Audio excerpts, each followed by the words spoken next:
राधा स्वामी। राधा स्वामी दयाल की दया, राधा स्वामी सहाय, राधा स्वामी। मैं सविता राधा स्वामी अपने सत्संग वीडियो के माध्यम से भेजती हूँ और अपने जीवन के हालात पर प्रकाश डाल रही हूँ कि क्या ये गुरु भक्ति है जिससे शिष्यों का जीवन ही अकाल में पड़ जाए। जब गुरु शिष्य के हर पल नाम व सत्संग सेवा में लगवाता है और सेवा करवाने में बिता देता है, तो जीवन के उन पलों में भी साथ देना चाहिए जब शरीर प्रौढ़ अवस्था में आ जाता है और बाल बच्चों का जीवन भी सेवा करते हुए गुरु के लिए लग जाता है, तो गुरु को उन बच्चों के जीवन का भी प्रबंध करना चाहिए। बच्चे जब पूरी तरह शिक्षा भी ग्रहण नहीं कर पाए, तो अब बच्चों का भविष्य का क्या हाल।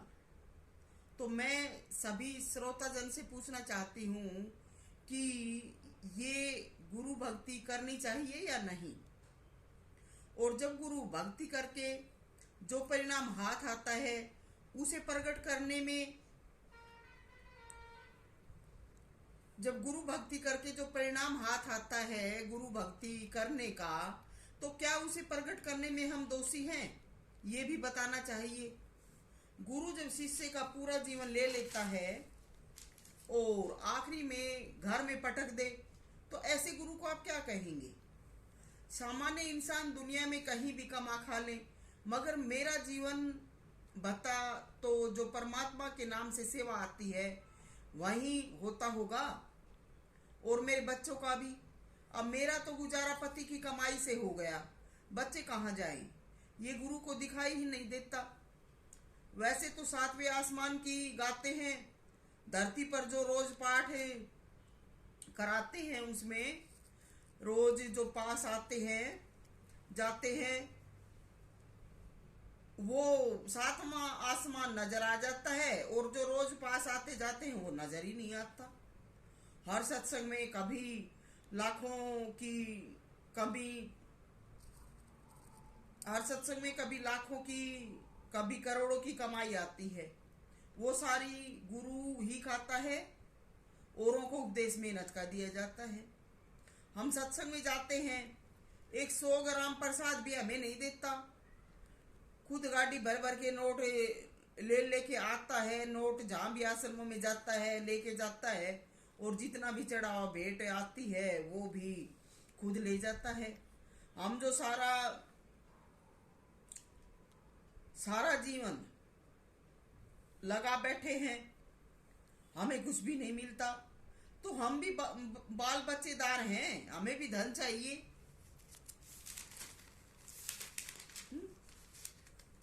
हम कहाँ से लाएं, अब किससे मांगे। गुरु के प्रेम में कहो, भक्ति में कहो, घर परिवार और जो भी दुनिया में लेना देना, हमने सब कुछ हमारा छूट गया। अब हम कहाँ से अपना जो जरूरत का भी जो सामान है, जरूरतें हैं, वो कहाँ से पूरी करें। मैं गुरु से पूछती हूँ कि मेरे ऊपर धन लेने का बैन क्यों लगा रखा है।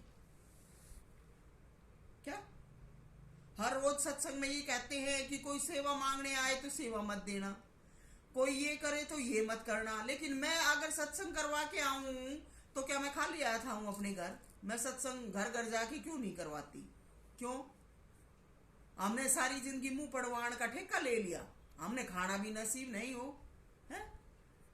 तो गुरु ने ऐसी कौन सी भक्ति, कौन सी करनी कर दी कि गुरु तो हमारे पूर्ण होने के बाद भी सब कुछ ले लेके भर रहा है, खा रहा है, दूसरों लटा रहा है, और हम सब कुछ होते हुए भी मिट्टी में मिलाता जा रहा है।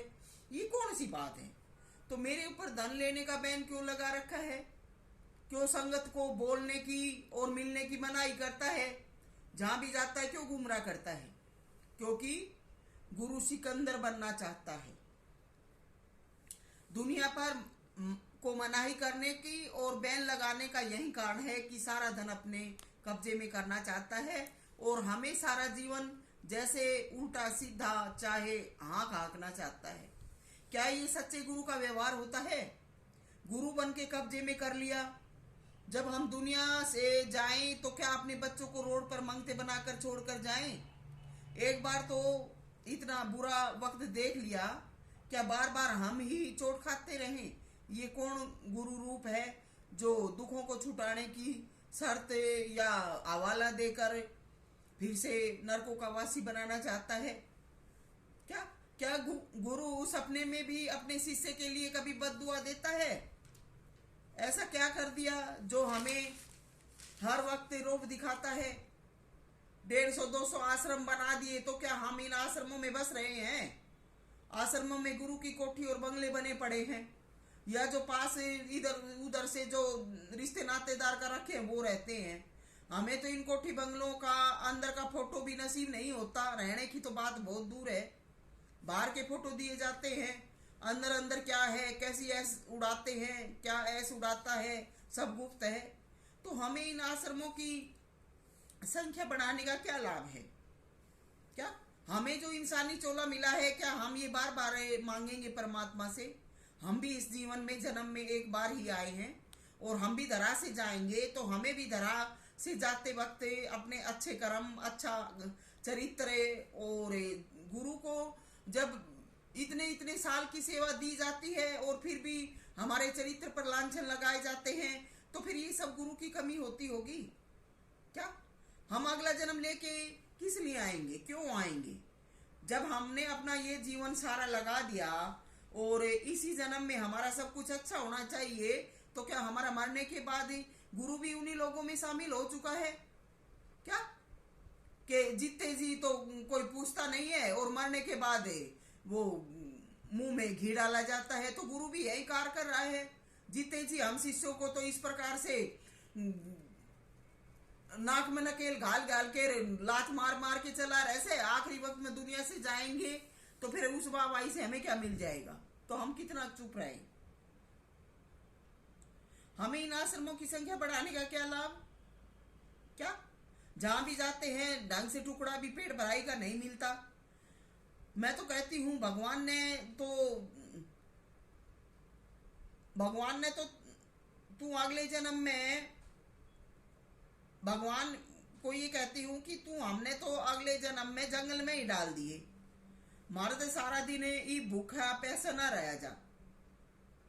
51 की उम्र से 52 में पूछने को है, सारी जिंदगी गुरु का बोझा लाद लाद के ने मर लिए हमने। ईब तो बक्से इस जन्म में कुछ नहीं मिल रहा तो आगे क्या मिलेगा? और जिक्र सिकंदर का आया था, सिकंदर भी हाथ पैर मार के गया था, आखिरी वक्त में धाड़ मार के रोया। तो जो दूसरों को सताते हैं वो क्या ले जाते हैं? जब हमें दरबार से निकाल कर भेजा तो हमने कर्जा लेकर फिर से अपना घर बसाया, अब भी कुछ कर्जा बाकी है। और गुरु दरबार में बिल्डिंग पे बिल्डिंग बन रही है, साल में या 2-3 साल में एक दिन सत्संग होता है। जहां भी आश्रम बने हैं साल में एक बार ही होता है, और करोड़ों की अरबों खरबों की संपत्ति वहां पे लगाई जा रही है। तो कौन सी ये समझदारी है? और हम जो शिष्य बने हैं, क्या हमें इसी प्रकार से मारना मिटाना था? तो ये फिर गुरुआई कौन सी है कि शिष्य बने उनको तो इस प्रकार से मरवा दे, उनकी दुर्गति बेइज्जती कर दे और फिर खुद दुनिया में राज रचे? ये तो बड़ा ही हमने अचंभा देखा।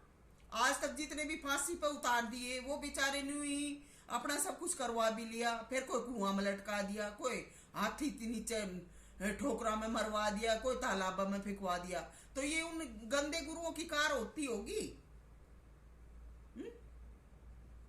लेकिन हम उन चेलों में से नहीं है। हमने तो सारा जीवन मेहनत कर सब कुछ अपना अच्छा किया है, तो परमात्मा ने हमें अच्छी समझ बुद्धि भी दे रखी है। तो हम जब गुरु का अच्छा ही अच्छा कर रहे हैं तो हम अपना बुरा कैसे करवाएं? हमें भी अच्छा चाहिए। तो क्या क्या कहे रोज? तो जब अपना सब कुछ ही बर्बाद हो जाता है तो क्या सत्संग है, क्या गुरु भक्ति है? आखिरी वक्त पर दुनिया में ही जब मलामत सहन करते हैं और मिट्टी में ही मिलते हैं तो क्या गुरु भक्ति है? गुरु अपना क्या रोज रोज बड़पन दिखाता है कि मैं सत्संग करवा रहा हूं, सत्संग में आओ, सत्संग ये करता वो करता है। अरे रोज सत्संग में आते हैं, हर वक्त सत्संग की बातें दिल दिमाग में रखते हैं, गुरु के दर्शन से ये होता है वो होता है। फिर रोज रोज इतने इतने साल बिता दिए और आज तक भी लास्ट तक गुरु ये गाता नहीं थकता कि गुरु से जो ये गुरु के पास गए बैठे हैं उन्हीं के गुरु ये सलोक चुटकुले सुनाता है, रोज उन्हीं के को सेखी बगाड़ता है। मैं पूछती हूँ गुरु की मति कहाँ चली गई? क्या क्या ये गुरु का सही दिमाग है कि जो लोग आए हैं उन्हीं को रोज ये तानेबाजी सुनाता रहता है? क्या देता है गुरु? तो अपना सब कुछ दोबारा से बर्बाद कर दे, फिर ये सत्संग कहलाएगा क्या? तो अगर ये सब बातें अपने जीवन में घटित देखते हैं और जीवन ऐसा ही है तो हम तो ये कहते हैं कि गुरु तो डूब गया है, और फिर क्या हम भी गुरु के साथ ही डूब जाएं? क्या ये गुरु भक्ति है? नाजायज हठ धर्मी करना, मैं कहती हूं क्या गुरु भक्ति है? मैं राधा नहीं हूं, मैं मालिक में समाया मालिक का रूप हूं। जो मुझे राधा मानेंगे डूब जाएंगे, जो मालिक का रूप मानेंगे उनका कल्याण होगा। बेटे की शादी ब्याह करके बाप ही चौधरी बना रहे और बाल बच्चे भी हो जाए, और बाल बच्चे होने पे भी सारी कमाई हाथ में ले ले बाप अपने और खर्चने खाने को कुछ ना दे, तो ऐसे बाप की खटिया गाड़ा में जाया करे। तो गुरु भी यही करतूती कर रहा है मेरे साथ। तो कुछ है कि जो संगत में चौधरी बंडे हैं उनको ये बात अच्छी तरह समझ लेनी चाहिए कि सविता गुरु के बारे में क्यों बोल रही है, और ये भी अनुमान लगा लेना चाहिए कि तुम्हारे साथ ऐसा गुजरे तो तुम क्या करोगे। सविता नहीं बोलती है क्योंकि सविता ने लटका रखे हैं, और सविता से भी सवाल किया जाता है तूने गुरु की सेवा करके के पा लिया। सविता का बेटा भी कई बार ये सवाल कर ले से कि आपने गुरु की सेवा करके भक्ति करके के पा लिया? दिखाओ के दिखाऊं, अपनी फलान दिगड़ दिखाऊं, कैसे के कहूं? गुरु क्या है? गुरु कुछ है तो दिखाए।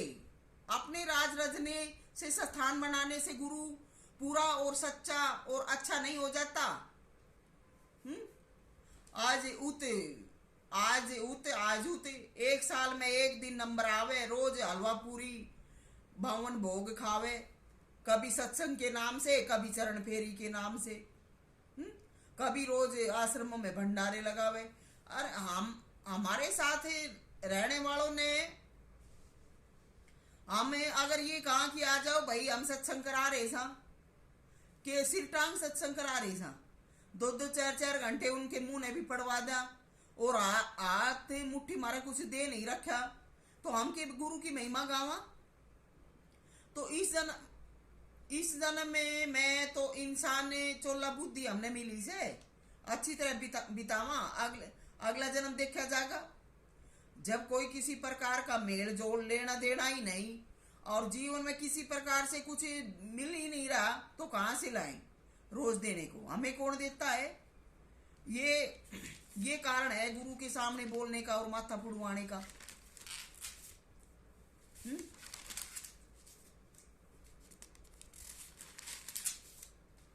तो जो इस तरह से जीवन लगाए बैठे हैं वो क्या करें? गुरु से फिर कुछ कहो भी मत, पास जाकर बातें करे तो हम पागल, ना कोई संतोषजनक जवाब। मैंने हरियाणा में रहने की वजह से कि मैं अपने गुरु के साथ दगा नहीं करूंगी, मैंने अपना कोई आश्रम नहीं बनाया, नहीं तो मैं भी अपने सत्संगी बना के संगत को गुमराह कर सकती थी। मैंने सब गुरु के दरबार में ही सब के सब भेजती रही, बना के गुरु को सुपुर्द करती रही। क्योंकि क्या गुरु और शिष्य दो होते हैं? मगर गुरु अपने स्वार्थ की वजह से तो गुरु शिष्य एक बन लेता है, और फिर धन का जिक्र आता है तो गुरु और शिष्य दो हो जाते हैं, शिष्य को पास भी नहीं पटकने देता। इस बात पर भी बताएं क्या सविता राधा स्वामी गलत है? क्या इंसान हमेशा ही चुप बैठा रहेगा? ये बातें जब वहां नहीं बोलने दी जाती तभी वीडियो में लिखना और बोलना पड़ रहा है। कोई सोचे मैं दरबार का खाती हूं तो मुझे तो इसी साल 2024 के साल में ही एक दो साग की सब्जी, वो भी हरे पत्ते वाली, जो उनका अपना करने के बाद में फालतू बच रहे होंगी, उसमें एक दो बार जाके वो सब्जी के पत्ते लेके आई हूँ। 1-1.5 किलो ले आई होंगी, घड़ा तो घड़ा वजन। बाकी मैंने तो कभी वहां से कुछ भी नहीं लिया है। हम तो प्रसाद लेने बैठा तो हमने तो ढंग से वहां प्रसाद भी नहीं मिलता है। कभी कभी कभार थोड़ा पेट सोचा कि कहीं दूर का सफर है तो थोड़ा सा मांग मूंग के भर सा, नहीं तो ढंग तक कभी बैठा ना ढंग तक प्रसाद पूरा भी नहीं मिलता। कहीं कहीं पर देखते हैं सरकारी भगवान के नाम के पैसों को आधे टैक्स में लेके खा लिए, जहां से आधे वहीं पे लगवा के खा रही है। क्या भगवान उन चीजों में रहने आता है? कहीं गुरु खा खा के अपना ऐश कर रहे हैं, लेकिन हमें क्या मिल रहा है? हमारा हक है जब संगत दुनिया खा रही है और हमें कुछ मिल ही नहीं रहा। जो भगवान है उसको कुछ मिल ही नहीं रहा। भगवान जो रूप है तो कहाँ का कल्याण? फिर कहते हैं कि भगवान तो अच्छा बुरा देखता ही नहीं है, कहीं बाढ़ लाता है, कहीं और कुछ तबाही होती है। जब तुम्हें सब कुछ मिलता है तो तुम भी शांत रहते हो। तो जब भगवान को भी कुछ मिले तो भगवान भी शांत रहे, लेकिन भगवान को तो देखकर जानकर भी भूत मानते हो। जब भगवान तुमने नजर भी आ जाए तो उसने देख कर तुम भूत मानते हो, या फिर तुम्हें पता भी होता है तो लोगों को गुमराह करते हो। और पत्थर जिसमें मुंड माथा फुड़वाना होता है उसको जाके जल चढ़ाते हैं, आरती उतारते हैं, उसको भगवान मानते हैं, है? तो पत्थर को भगवान बनाने की कोशिश करते हो, या तुम्हारी मन की पूरी हो तो भगवान, नहीं तो भगवान भी कुछ नहीं।